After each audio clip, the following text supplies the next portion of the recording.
pain here? Yes, a little bit. You slipped on the stairs? Yeah, when I was walking down.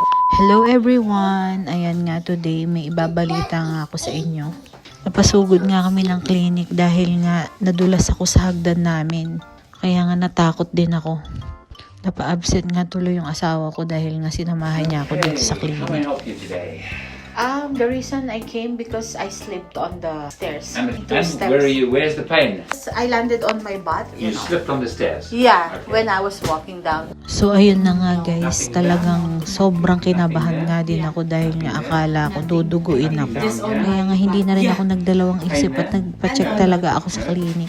Mabuti na lang nga guys, hindi nga talaga ako dinugo. Pero anyways, hindi nga pumasok ang Pregimam po Take the today. baby's heart. And so far, medyo okay naman. Kailangan i-check lang yung baby's heartbeat. Hi, kaya naman nga narinig ko yung heartbeat ng baby. Medyo nahimasmasan ako. Hindi ko nga alam kung paano nga rin ako nadulas dun sa hagdan namin. Ang bagal-bagal ko nga lang din maglakad. So sabi ng doktor, we don't need x-ray or any exam. So after nga namin magpa-check up, ayan, napakain na nga din kami dahil nahimasmasan na kami guys at okay naman ang baby. At hindi naman nga din ako dinugo. Kaya mapapa-thank you Lord ka na nga lang din. God is good talaga.